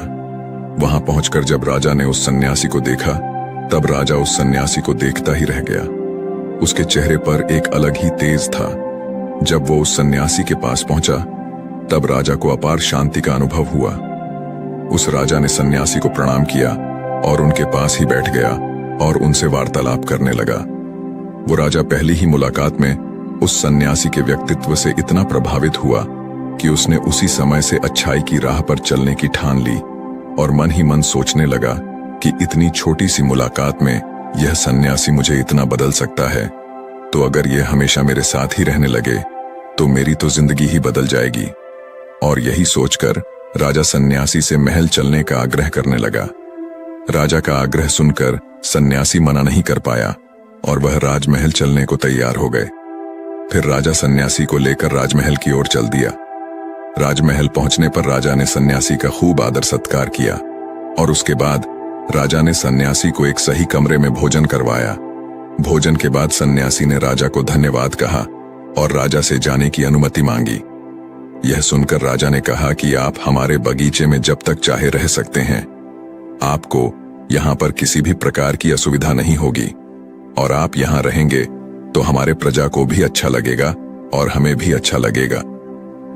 यह सुनकर सन्यासी ने राजा का प्रस्ताव स्वीकार कर लिया। उसके बाद राजा ने सेवकों से कहा कि सन्यासी महाराज के लिए बगीचे में रहने का, खाने का, वस्त्र इत्यादि का प्रबंध किया जाए। राजा की आज्ञा के अनुसार सेवकों ने एक सुंदर कुटिया का निर्माण कर दिया। उसके बाद वह सन्यासी उसी कुटिया में रहने लगे। सन्यासी को उस कुटिया में रहते रहते कई साल बीत गए और इस दौरान राजा ने उनकी खूब सेवा की। एक बार एक आवश्यक काम की वजह से राजा और रानी को किसी दूसरे राज्य में जाना पड़ा, इसलिए उन्होंने एक सेवादार को सन्यासी की सेवा में नियुक्त कर दिया। पर वो सेवादार राजा के जाने के बाद बीमार पड़ गया और अपने घर चला गया और कभी लौटकर वापस नहीं आया। ऐसे में राजा जब वापस आया तो सन्यासी क्रोध के मारे उस राजा को बहुत कुछ सुनाया और राजा से कहा कि हे राजन, जो जिम्मेदारी तुम पूरा नहीं कर सकते तो उसे उठाते ही क्यों हो। तब राजा ने सन्यासी से क्षमा मांगते हुए कहा, हे गुरुदेव, यदि मुझसे कोई भूल हो गई हो तो उसके लिए मैं आपसे क्षमा मांगता हूं। मुझे क्षमा कर दीजिए और आप अपना क्रोध शांत कीजिए और कृपा करके बताइए कि आपको क्या कष्ट हुआ है। यह सुनकर उस सन्यासी ने कहा कि तुम्हारे जाने के बाद मुझे यहां पर किसी ने भोजन नहीं दिया और मैं बहुत दिनों तक भूखा ही रहा। मुझे यहां पर आकर किसी ने पूछा तक नहीं कि मैं किस हाल में हूं। यह सुनकर राजा ने सन्यासी से फिर से क्षमा मांगे और कहा, हे गुरुदेव, आज के बाद ऐसी कोई गलती नहीं होगी। और इसके बाद मामला शांत हो गया। जब राजा और सन्यासी के बीच वार्तालाप हो रही थी तब रानी भी ये सारी बातें चुपके से सुन रही थी और सब कुछ देख रही थी। उसके बाद राजा ने उस सन्यासी को कोई भी शिकायत का मौका नहीं दिया और उसकी खूब सेवा की। परंतु कुछ दिनों बाद राजा को फिर किसी आवश्यक कार्य से अपने राज्य से बाहर जाना पड़ा।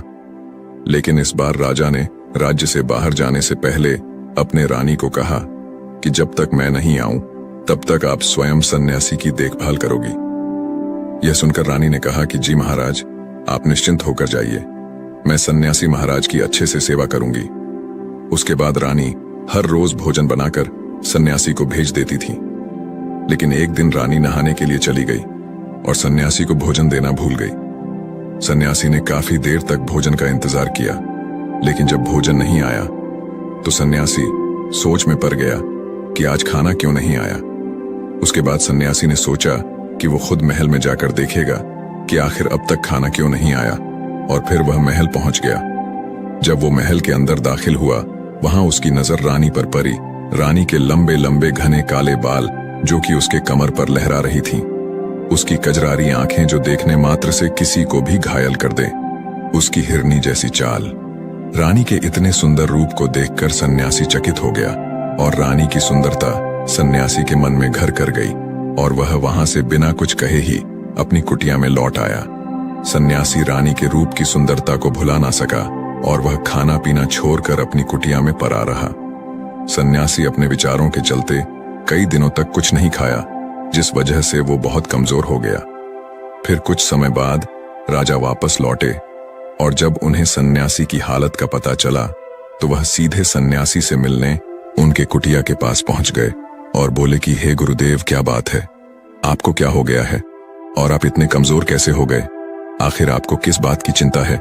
किस गहरी सोच में डूबे हुए हो? क्या मुझसे कोई भूल हो गई है? तब सन्यासी ने कहा कि नहीं राजन, आपसे कोई भूल नहीं हुई है। यह सुनकर राजा ने कहा, तो फिर आखिर क्या बात है, आप मुझे बताइए, मैं आपकी परेशानी जरूर हल करूंगा। यह सुनकर सन्यासी ने राजा से कहा कि हे राजन, मैं आपके रानी की अद्भुत सुंदरता को देखकर उनके विचारों में खो गया हूं और अब मैं रानी के बिना जिंदा भी नहीं रह सकता। यह बातें सुनकर राजा हैरान रह गया और कुछ देर सोचने के बाद राजा ने उस सन्यासी से कहा, मैं आपको रानी दे दूंगा।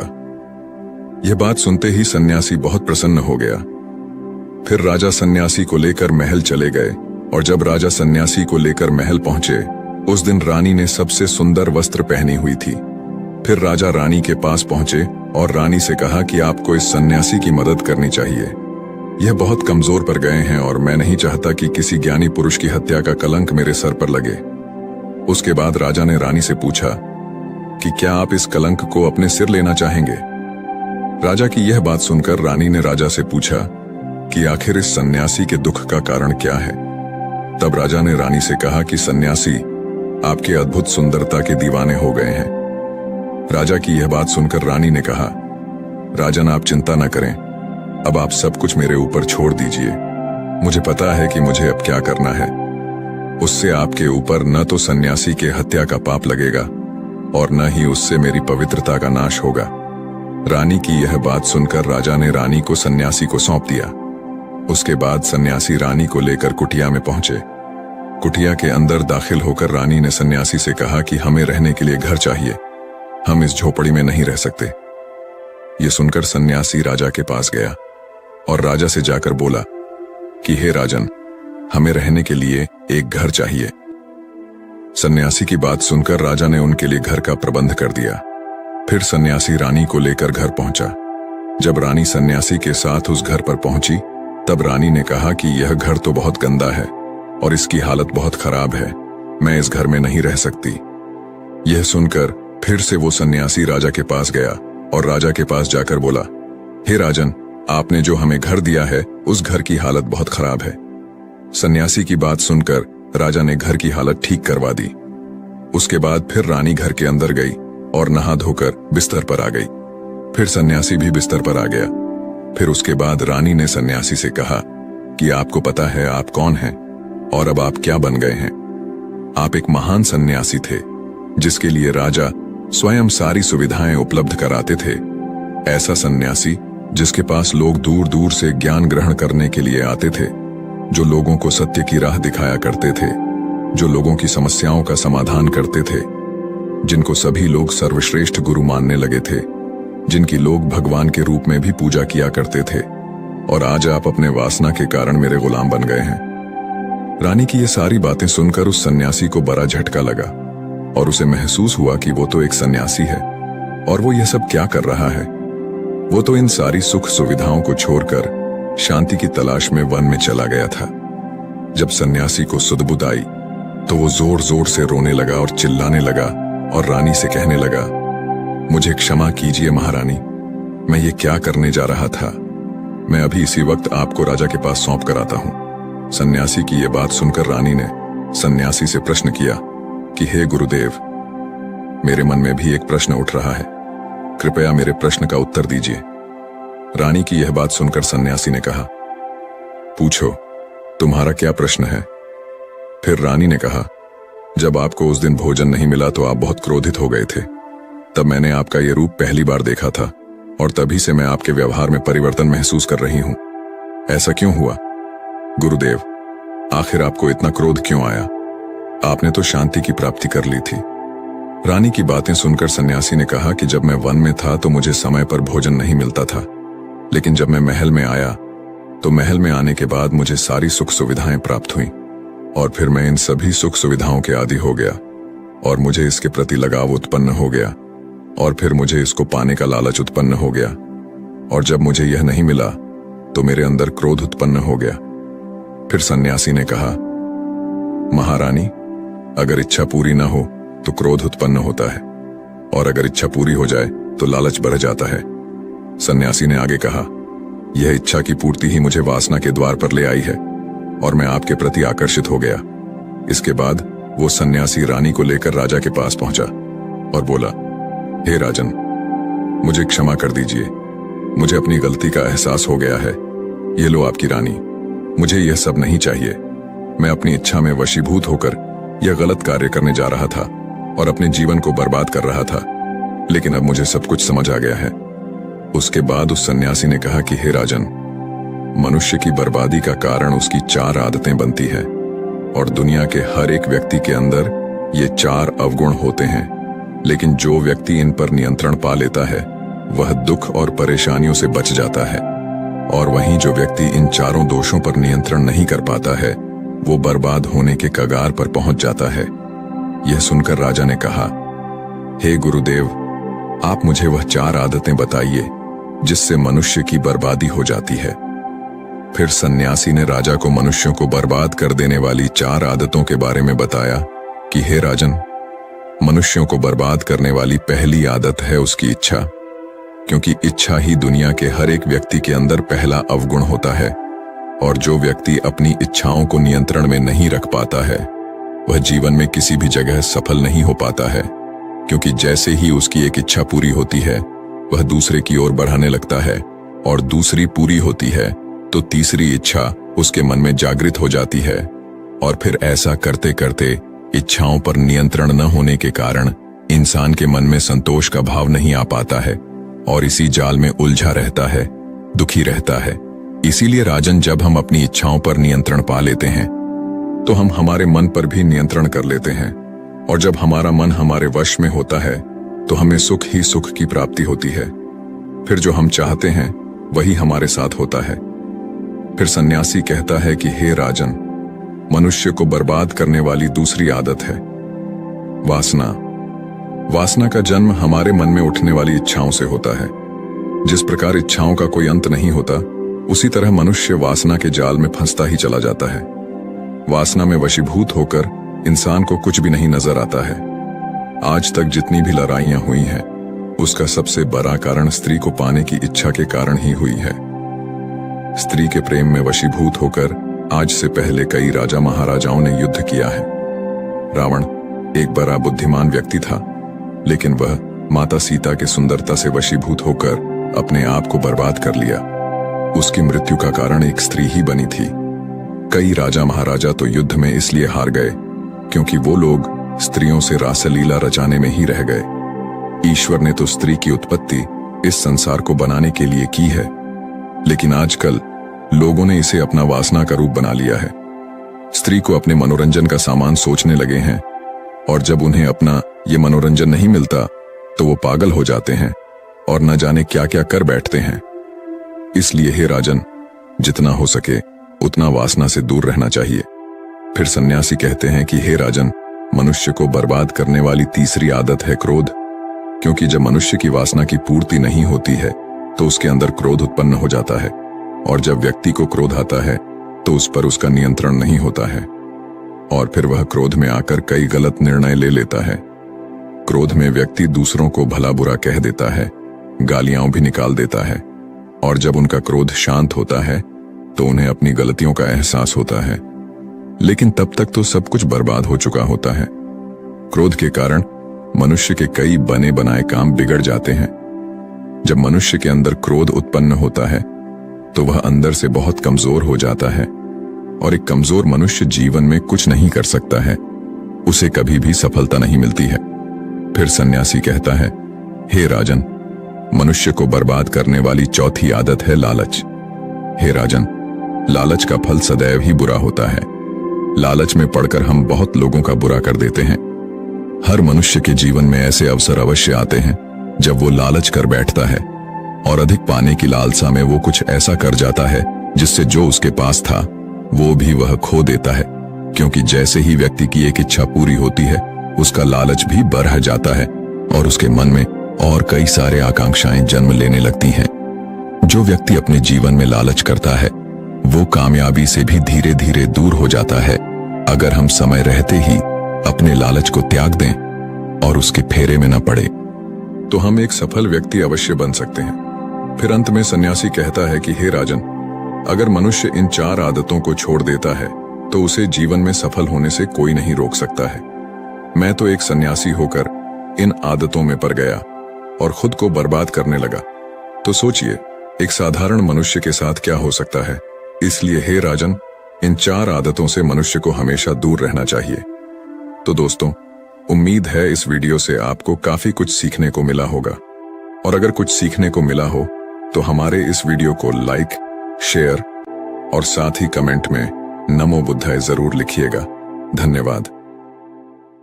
तो मेरे प्यारे साथियों, आपको इन सभी कहानियों से कितनी प्रेरणा मिले, आपने कुछ सीखा कि नहीं, हमें कमेंट करके बताइए और साथ ही हमारे चैनल को सब्सक्राइब कर लें तक आने वाली वीडियो आप तक बिना किसी रुकावट पहुंचती रहे। तो मिलते अगली वीडियो में, तब तक के लिए गुड बाय।